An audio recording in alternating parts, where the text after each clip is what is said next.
Hello and welcome to Rooted in Yad, where I talk about what it's really like living in Jamaica so that you can know what to expect and how to thrive if you're planning to make the move here.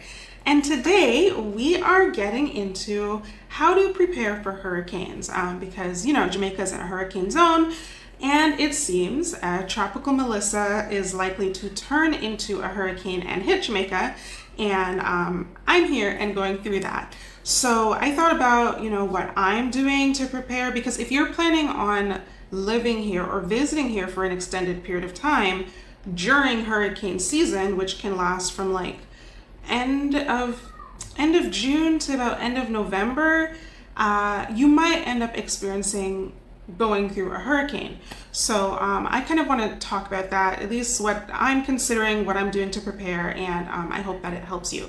And before I get started, I do just want to let you know that I will be here, okay, during the hurricane or tropical storm Melissa. These videos are scheduled, so this may release when things have already started, and I may or may not be able to reply to comments for a little while depending on how things are going, so just bear with me. But you can probably get more updates about how things are going from my YouTube membership. I have that now, which you can join by clicking the join button. So firstly, I want to talk about what's going to happen during the hurricane. And I'm basing this on my experience of the last one because I was here during Hurricane Beryl too. I was here in Montego Bay, and what had happened was a few hours before the hurricane, JPS, the power company here, they shut off the power, which was to be expected because, they want to shut off the power to ensure, like, before things get too bad and trees fall down and all that, to protect power lines and protect people. So it was to be expected that they turned off the power. But then the hurricane arrived, and it was a lot of wind and a lot of rain. I'm gonna see, I did take some footage, so I'm gonna see if I can put that in this video, but there was a lot of wind, a lot of rain. And then at some point the water went out. I don't remember if that was during the hurricane or like after, a bit later. I do know that during the hurricane we did still have water for a little bit. But I remember it going out, but then it did come back quickly. So there's that. And then, so during a hurricane, you can expect a lot of wind and a lot of rain. You can expect definitely trees to fall, and they're gonna fall, I don't know, in your backyard, in and around power lines. We walked around the neighborhood after the hurricane left, just to kind of see everybody. There was nothing else to do. And everybody was walking around to kind of assess the damage. So we did the same. And we watched as there were some neighbors who decided to go up and cut down a tree from the power lines themselves. So you can expect the utilities to go out, not just the power, but the utilities in general. The power went out, right? As I mentioned, the power went out, which also meant that the internet went out, and somehow also the phone system went out as well. So during Hurricane Beryl, I think the phone system was out for 90% of the island or something ridiculous like that. So people couldn't make calls for a significant amount of time. That was actually terrible. Flow and Digicel were talking about how they were prepared. They were not prepared. Flow and Digicel are the main or only phone service providers really out here. And yeah, they were talking about how they're prepared and you need to prepare and and they themselves were not prepared. Both of them went out during and after the hurricane. We did end up getting service. There were certain pockets in our home. I don't know how they do. Maybe they have towers, and when the power is out, it only reaches a certain point because not everywhere in our home. Eventually there was some service that came back. We couldn't get any data, but we could make a call. So, but in certain pockets of our home, it was literally in certain obscure random pockets of our home is where we could make a call. But what was interesting is that my in-laws, so it's not everywhere in Jamaica that was so heavily impacted by all utility outages, because there were, and sorry if you hear some screaming in the background, it's the kids outside that are playing, the kids in the neighborhood that are playing. But yeah, as I was saying, my in-laws, their area, they're literally just their pocket area had service, and we could get data too. So then I was able to contact my loved ones in Canada to let them know I was okay. Because I had put credit on my phone to be able to call overseas. I had done that with Flow, but I still couldn't call. I don't know.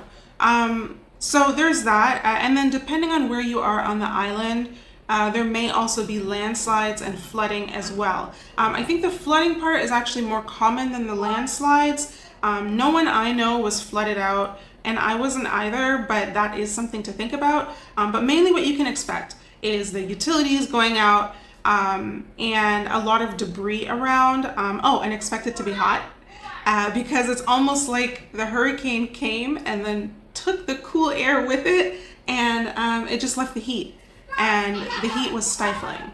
Oh, and I almost forgot to mention, depending on the time of year, something nice you can actually expect is to eat a lot of fruits after the hurricane. Like after Hurricane Beryl, I guess because the hurricane, when it comes through and everything is right, and all the trees drop their fruits, like there's fruits everywhere. So after Hurricane Beryl, I ate literally bags and bags of mangoes. They were so good. I don't know if I've ever eaten so many mangoes in my life. It was so good, and there was so much fruit that like literally littered the streets, like just so much fruit. And that is also how I discovered that mango is a diuretic if you eat too many of them. And my husband also he ate just as many mangoes as I did. Like we both had like at least, I don't know, 2 or 3 bags of mangoes to ourselves each. Like we ate a lot of mangoes, and we only had one washer. Luckily we didn't need to use it at the same time, or we could at least hold it long enough till the other person got out, and then we would run in there. So maybe, if you live with other people, maybe just don't be as gravelicious as we were and like pace yourself. But that was like the highlight of the experience last time, and it could be the highlight of yours if you end up going through a hurricane. A lot of hurricanes, it seems they like go on track to come towards Jamaica, but then they don't. So there's Hurricane Beryl that hit, and then Hurricane Melissa, or Tropical Storm Melissa. It seems it's supposed to be a hurricane. I'm filming this before it hits, so I don't know yet. We've been keeping updates, but anyway, the whole point is maybe you won't experience it, maybe you will. But okay, now I want to talk about specifically what you can expect. I want us to get into 6 considerations to prepare for, or at least this video is going to be 3 out of those 6 considerations, 6 things I think you should consider or prepare for a hurricane. So there's shelter, food, water, power, cooling, and then other miscellaneous stuff. And by the way, before I get into this, if you want like a complete hurricane preparation checklist, pretty much all the stuff I'm going to be talking about in this series of videos, it's going to be 3 videos. I'm going to put in a freebie. I will see if I can get it out before the hurricane hits. I will see, but if not, I will get to it after. But it'll be a freebie. It'll be there for your reference. It'll have all the points of everything I'm talking about. And the link for that will be in the description. Okay, so shelter. One of the best ways to prepare for a hurricane, and the most important way, I think, is to ensure that you're safe, or is to be somewhere safer, right? Which means you got to think about this in advance, right? When you land in Jamaica for shelter, I think you should think through a couple of things. So one is the location of the place. So when you're thinking about a place to rent or buy here, I kind of want you to look at where it is and what's around it. Having a place on the beach is nice. So many people want to come to Jamaica and have a place on the beach or near the beach. But then the thing is, during a hurricane, that is definitely not nice. You don't want to be anywhere near there, right? You don't want to get flooded out and all of that, and then your place get mashed up and whipped by the wind. You don't want that. So it is better if you're living here. If you're visiting, that's one thing. I mean, it still sucks because it's, it would be your investment. But when you're living here, it's better to live more inland. Specifically, you kind of want a place that's maybe on a hill.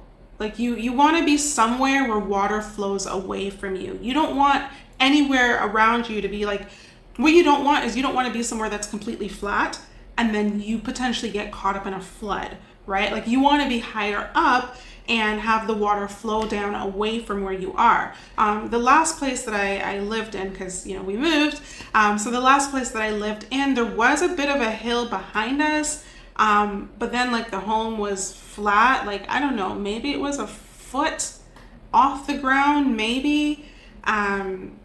It wasn't that much far off the ground, and I mean, there was still a way for water to flow down to the street, I guess. But as I said, the home wasn't very much up off the ground. So technically, we could have been very easily flooded out. Now, thankfully, that didn't happen. But I don't know if we were still over there, if that would be the case this time, because it's supposed to be a lot of rain this time, and Melissa's moving very slow. And you also don't want too much hill behind you, because then you have to potentially worry about landslides. So you don't want that. What you want is when you're considering location, you want a place that is, it's going to be high enough and also have like a downslope somewhere near so the water can flow away from the place that you're living and not to the place that you're living. Okay, now when it comes to shelter, the second thing that I think you should think about is what the home is made out of. Because these hurricane winds are strong, right? And you want the place that you're in to be sturdy enough to withstand them. Now, I will say, most Jamaican homes, majority, a good amount, a typical Jamaican home is made out of concrete, which is very good. It's very good, it's very sturdy. However, the issue is that some of these newer homes that have been built by like developers, like in a housing scheme, or like like those cookie cutter neighborhoods type thing. Now, I don't know why they are allowed to build like this in Jamaica, considering Jamaica is in a hurricane zone. But the thing you have to look out for is, okay, those homes, they're gonna have concrete walls, but then they have a slanted wood roof with shingles on top. And I'm like, shingles on top in a hurricane zone? Like what, like this is why I'm like, this doesn't make sense. Why would Jamaica even allow this? But anyway, yeah, that's not good because, you're going to see the shingles fly off the roof. In that place I was talking about that my husband and I rented before, it was like that. It was like that during Hurricane Beryl, and all we did was like watch the shingles just fly off the roof.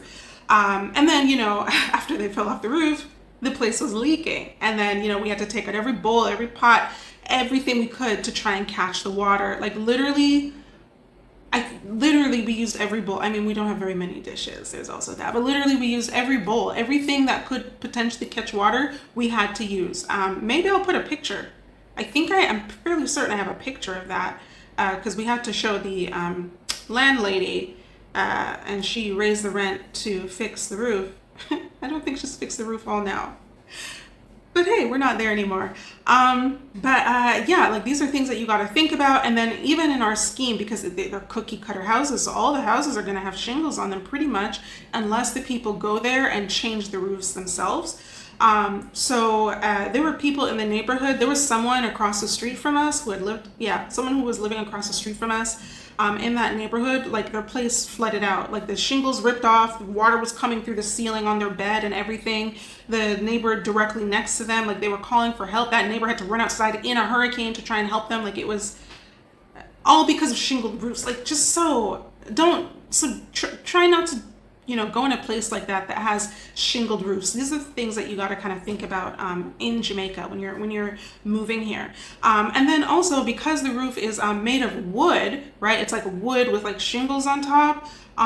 With the way the wind was going, we were actually a little afraid that the roof was going to come off. Like we had the we had the window open to the veranda for a little bit because we lock up all the windows in there, and Jamaica is still going to be hot. It's not going to cool down that much. It's still going to be hot. And over there, especially that location was hot. So we opened up just that window. And then we're like, maybe let us close it because we don't want the wind to come in, right? And then next thing you know, the roof comes off. So close your windows. But we were afraid the roof was going to come off. It was actually quite scary.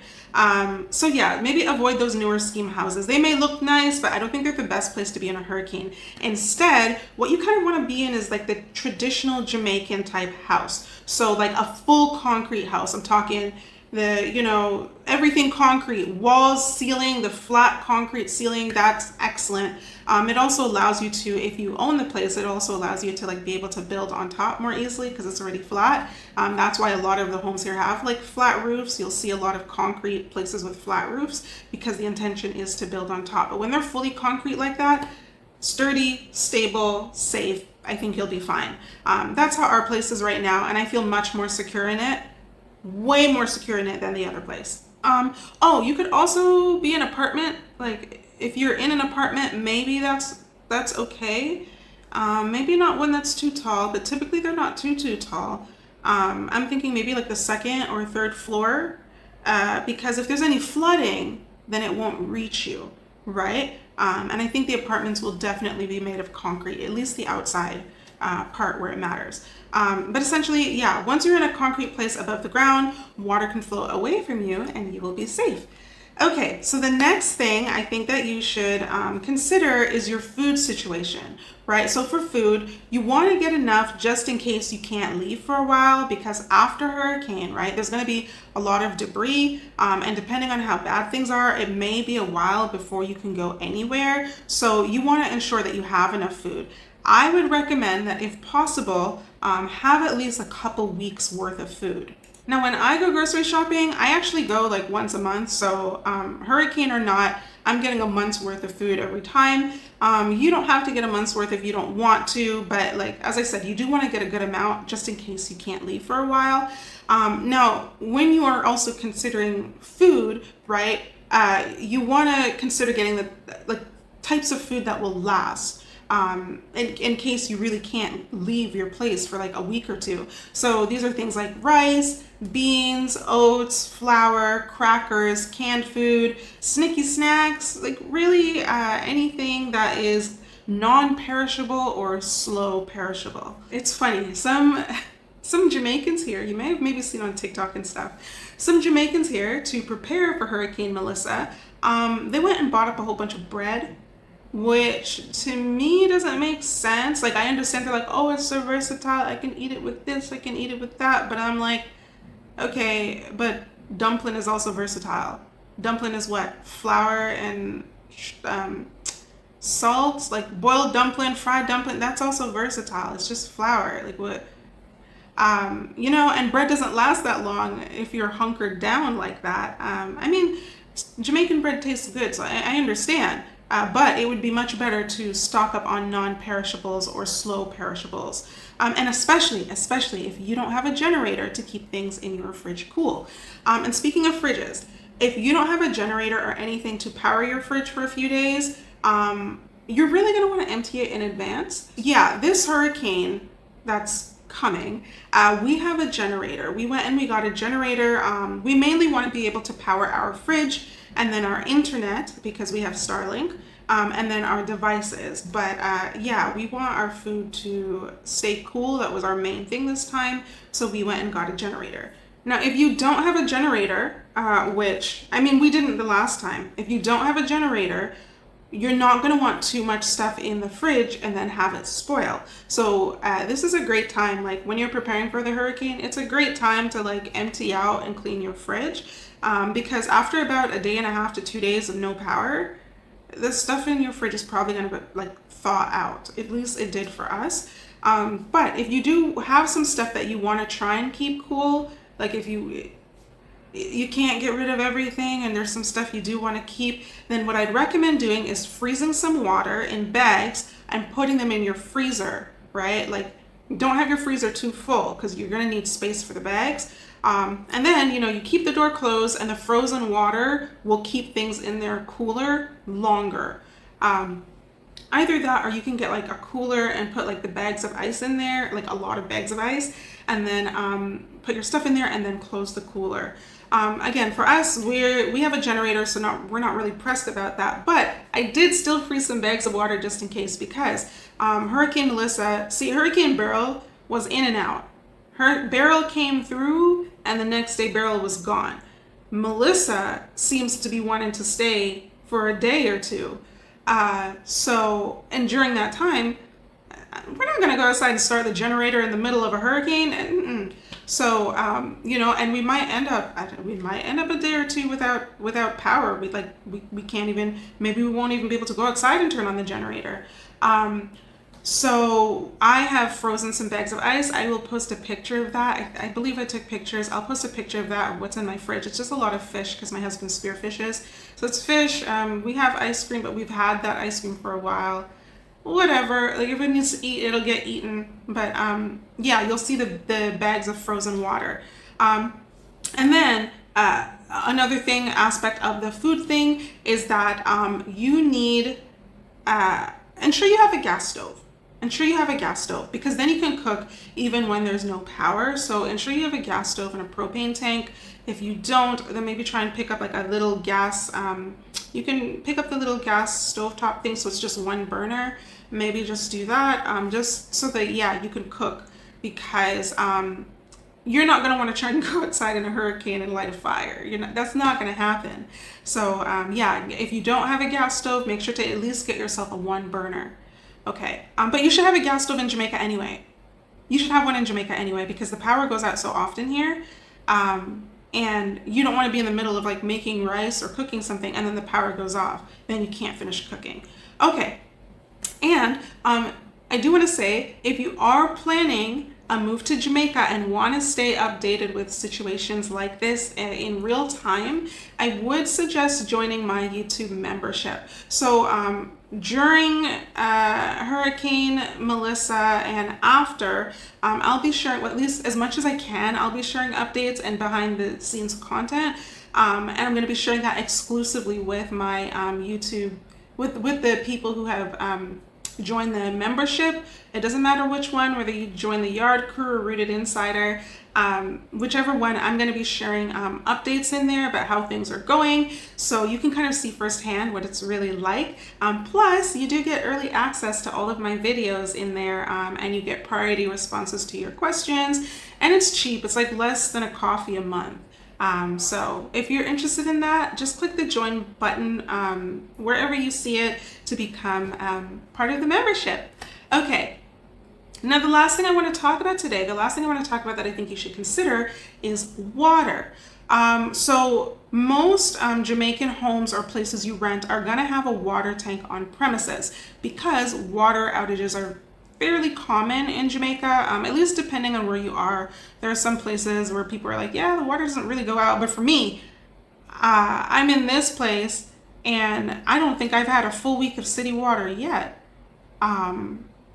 But we do have a 1,000 gallon water tank that's hooked up to the piping of our home. So that auto fills whenever city water comes back. So we've been okay, because we always have water out of our pipes. Now, ideally, what you want is you want to have a hookup like that. You want to create a hookup like that, or you want to be renting in a place with a hookup like that, because that'll make things easier when the tank is hooked up to the piping, so that you don't have to go outside and fetch water from the tank if there is no city water. And especially during a hurricane, you're not gonna want to go outside in those conditions to do that.